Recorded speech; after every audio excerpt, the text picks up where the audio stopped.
문들아 너희 머리를 들지어다. 영원한 문들아 들릴지어다.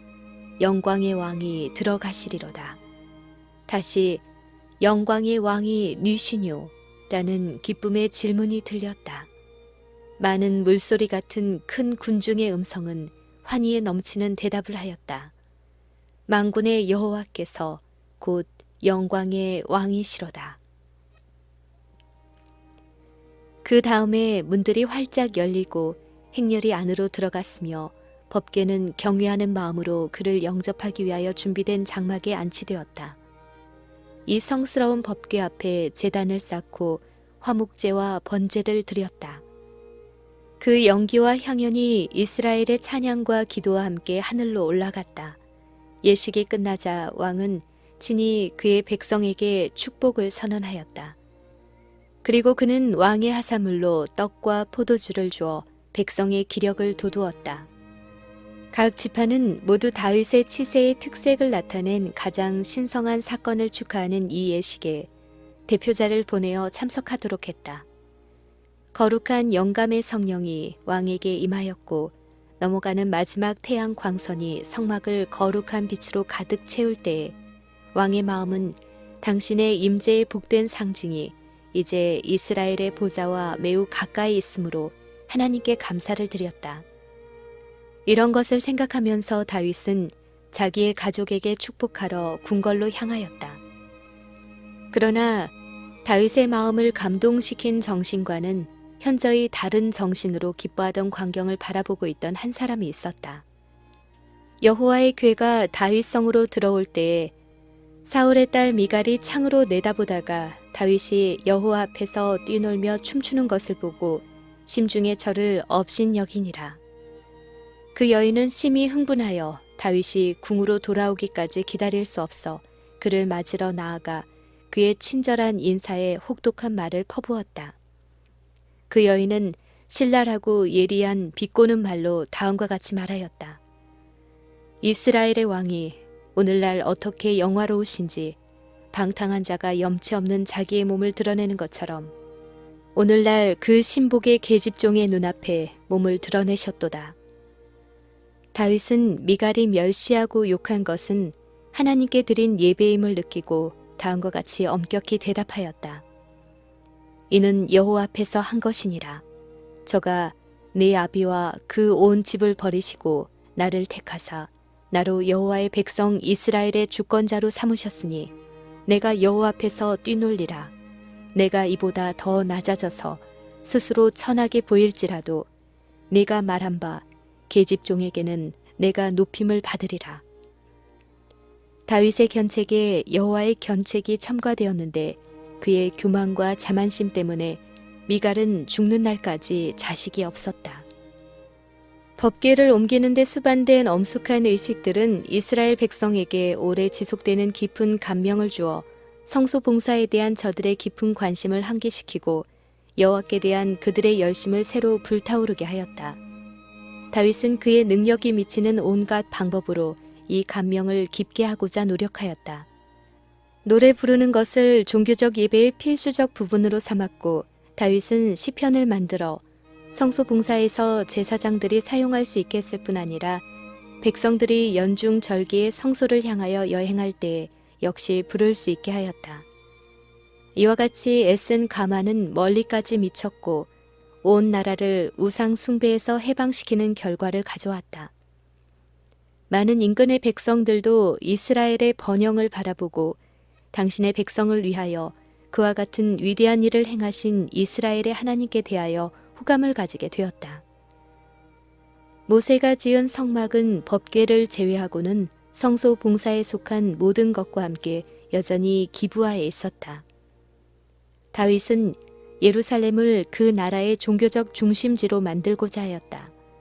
다윗은 자신을 위하여 궁궐을 지은 후에 그는 하나님의 법궤를 장막 속에 두는 것이 온당한 일이 아니라고 느꼈다. 다윗은 법궤를 위하여 매우 장엄한 성전을 건축해서 온 백성이 여호와 그들의 왕의 임재하심 중에서 하나님께 영광을 돌리게 하기로 결심했다. 그의 뜻을 선지자 나단에게 전달한 다윗은 그로부터 여호와께서 왕과 함께 계시니 무릇 마음에 있는 바를 행하소서라는 격려의 대답을 받았다. 그러나 그 밤에 여호와의 말씀이 나단에게 임하여 왕에게 전할 기별을 주셨다. 다윗은 하나님을 위한 집을 건축할 특권을 받지 못할 것이나 그와 그의 후손과 이스라엘 나라에 내리실 하나님의 은총의 보증을 다음과 같이 허락하여 말씀하셨다. 만군의 여호와께서 이처럼 말씀하시기를 내가 너로 목장 곧 양을 따르는 데서 취하여 내 백성 이스라엘의 주권자를 삼고 네가 어디를 가든지 내가 너와 함께 있어 네 모든 대적을 네 앞에서 멸하였은즉 세상에서 존귀한 자의 이름같이 네 이름을 존귀케 만들어 주리라.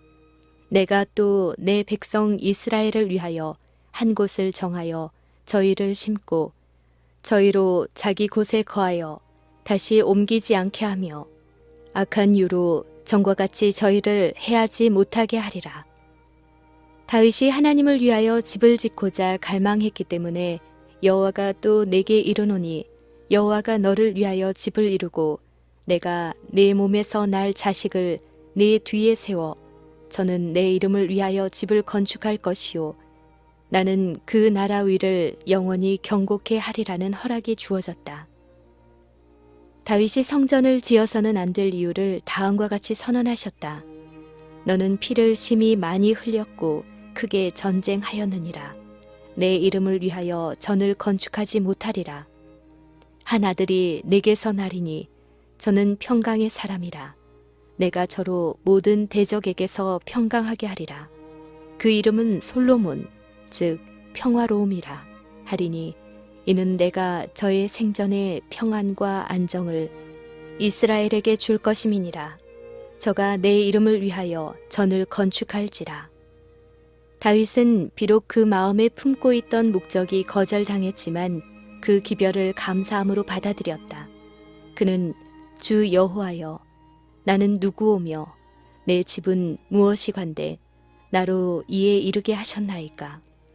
주 여호와여 주께서 이것을 오히려 적게 여기시고 또 종의 집에 영구히 이를 일을 말씀하셨나이다 라고 부르짖은 후 하나님과 그의 언약을 새롭게 하였다. 다윗은 그의 심중에 하려던 사업을 수행함으로 그의 이름이 영예롭게 되고 그의 나라의 영광이 될 것임을 알았으나 곧 자기의 뜻을 하나님의 뜻에 복종시켰다. 이와 같이 감사하는 마음으로 단념하는 일이 그리스도인 중에서까지도 매우 드물게 보인다. 얼마나 흔히 성년의 기력을 넘긴 자들이 저희가 수행하기에 부적당한 어떤 큰 사업을 성취시키려는 희망을 굳게 가지고 있는가. 하나님의 섭리는 당신의 선지자 다윗에게 한 것처럼 저희가 그처럼 갈망하는 사업이 그들에게 위임되지 않았다고 그들에게 말씀하실 것이다. 그들이 할 일은 다른 사람이 그 일을 성취하도록 길을 준비하는 것이다. 그러나 많은 사람들은 감사한 마음으로 하나님의 명령에 복종하는 대신에 만일 저희가 하고자 하는 한 가지 일을 할 수 없게 되면 아무 일도 하지 않으리라는 감정을 가지고 마치 모욕과 거절을 당한 것처럼 물러간다. 많은 사람들은 무모한 정력을 가지고 저희가 감당할 능력이 없는 책임을 맡고 저희가 감당할 수 없는 사업을 성취하고자 헛되이 노력하는 반면에 저희가 해야 할 일은 게을리하여 버려둔다. 그리하여 저들 편에 이러한 협력의 부족으로 인하여 더 큰 사업이 방해를 받거나 실패하고 만다. 다윗은 요나단과의 언약에서 그가 원수들에게 쉼을 얻게 될 때에 사울의 집에 친절을 베풀 것을 약속하였었다. 왕은 그가 번영할 때에 이 언약을 기억하고 사울의 집에 오히려 남은 사람이 있느냐 내가 요나단을 인하여 그 사람에게 은총을 베풀리라고 물었다. 왕은 요나단의 아들 무비보셋이 있는데 그는 어린 시절부터 절뚝발이라는 말을 들었다. 사울이 이스르엘에서 블레셋 사람에게 패배했을 때 이 아이의 유모가 그를 안고 도망하다가 그만 떨어뜨려 평생 동안 절뚝발이가 되었다. 다윗은 이제 이 젊은이를 궁정으로 불러들여 큰 친절로 그를 영접하였다.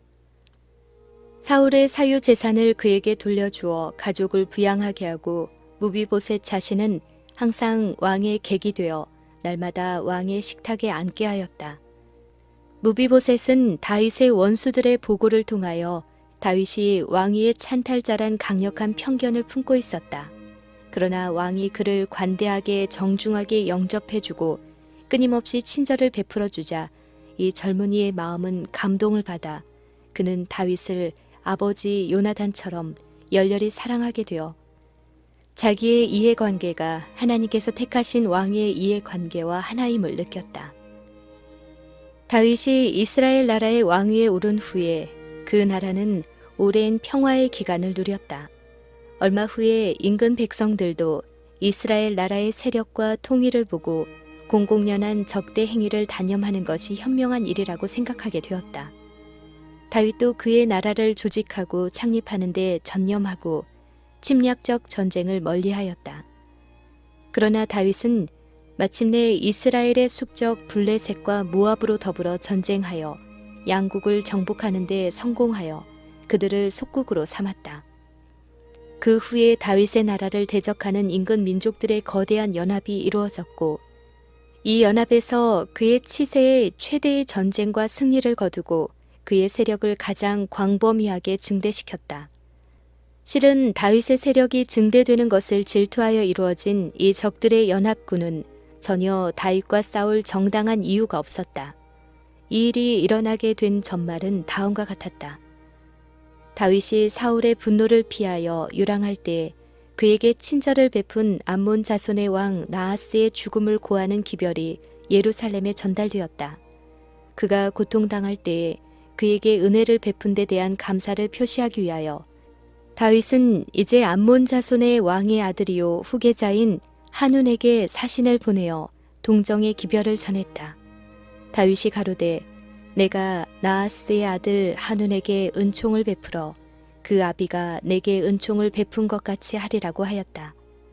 그러나 그의 친절한 행위는 오해를 받았다. 암몬 사람은 참 하나님을 미워하였고 이스라엘의 큰 원수였다. 나하스가 다윗에게 베푼 표면상의 친절은 전적으로 이스라엘 왕인 사울에 대한 적개심에 의하여 이루어진 것이었다. 다윗의 기별은 한운의 방백들의 오해를 받았다. 그들이 그 주 한운에게 고하되 왕은 다윗이 조객을 보낸 것이 왕의 부친을 공경함인 줄로 여기시나이까? 다윗이 그 신복을 보내어 이 성을 엿보고 탐지하여 함락시키고자 함이 아니니까 라고 하였다. 반세기 전 길르앗 야베스 사람이 암몬 사람에게 포위되어 평화의 언약을 간청할 때에 나하스가 그들에게 잔인한 조건을 요구하게 된 것은 그의 방백들의 충고 때문이었다. 나하스는 그들 모든 자의 오른 눈을 뽑아낼 특권을 요구하였다.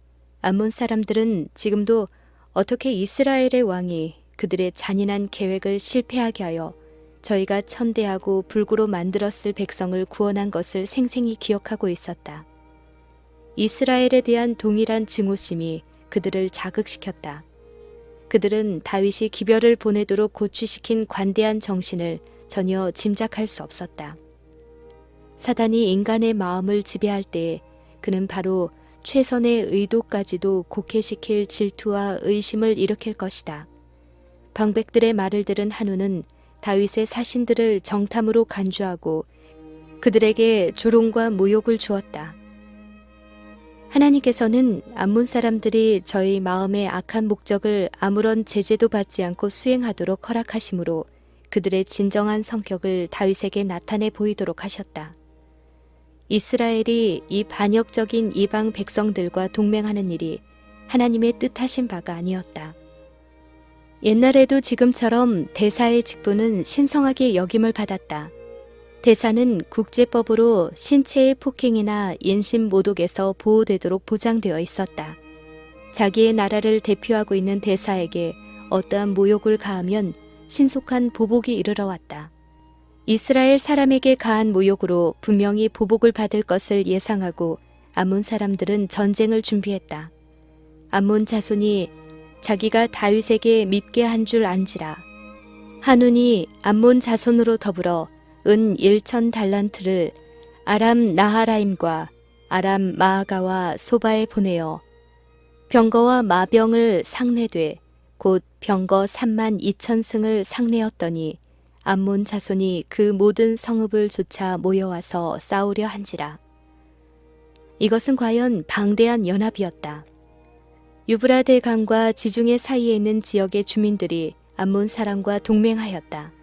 가나안 북부와 동부는 이스라엘 나라를 쳐부수려고 단결한 무장한 원수들에게 포위되었다. 히브리인들은 그들의 나라를 침입해올 때까지 기다리지 않았다. 요압의 지휘를 받는 그들의 군대는 요단강을 건너 암몬의 수도를 향하여 진군하였다. 히브리 대장은 그의 군대를 전쟁 마당으로 인도할 때에 싸움을 위하여 군사를 격려하려고 담대하라. 우리가 우리 백성과 우리 하나님의 성읍들을 위하여 담대히 하자. 여호와께서 선히 여기시는 대로 행하시기를 원하노라고 말했다. 동맹국의 연합군은 최초의 교전에서 패하였다. 그러나 그들은 싸움을 포기하지 아니하고 그 다음 해에 다시 전쟁을 시작하였다. 아람 사람들은 온 군대를 모아 막대한 군사로 이스라엘을 위협하였다. 이 싸움의 결과가 얼마나 중대함을 깨달은 다윗은 몸소 싸움터에 나아가 하나님의 축복으로 동맹군에게 너무나 엄청난 패배를 가했으므로 레바논에서 유브라데에 이르는 아람 사람이 전쟁을 포기했을 뿐 아니라 이스라엘의 속국이 되었다. 다윗은 암몬 사람을 대항하여 힘차게 전쟁을 강행하여서 마침내 그들의 요새들을 함락시켰다. 그리하여 전 영토는 다윗의 통치하에 들어왔다. 나라를 완전히 파멸시킬 것처럼 위협하던 위험이 하나님의 섭리로 말미암아 그 나라를 미중 위의 강대국이 되게 하는 방편이 되었다. 하나님의 놀라우신 구원을 기념하여 다윗은 다음과 같이 노래하였다.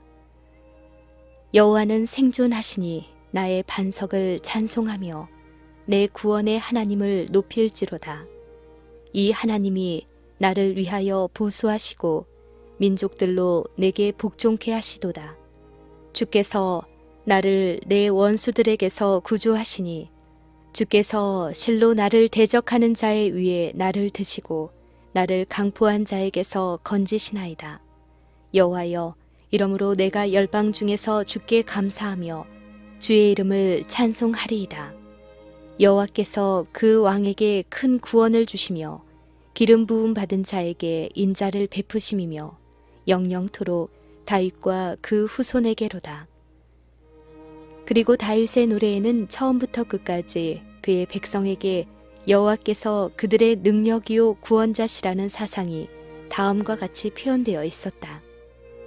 많은 군대로 구원 얻은 왕이 없으며 용사가 힘이 커도 스스로 구하지 못하는도다. 구원함의 말은 헛것이며 그 큰 힘으로 구하지 못하는도다. 하나님이여, 주는 나의 왕이시니 야곱에게 구원을 베푸소서.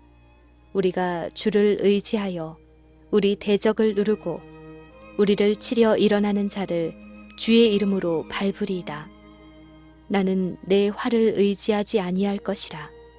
내 칼로 나를 구원치 못하리이다. 오직 주께서 우리를 우리 대적에게서 구원하시고 우리를 미워하는 자로 수치를 당케 하셨나이다.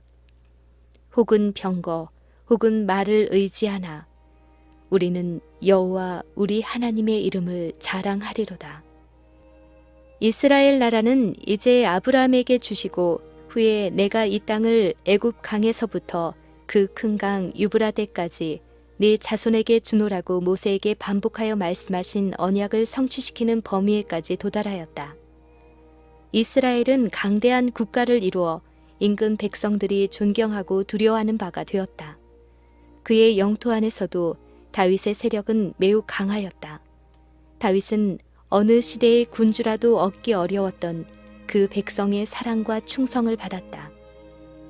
그는 하나님을 영화롭게 하였고 이제 하나님께서는 그를 높이시고 계셨다.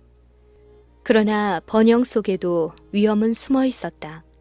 외부에서 그가 최대의 승리를 얻은 그때에 다윗은 최대의 위험 중에 있었고 가장 굴욕적인 패배를 당하였다.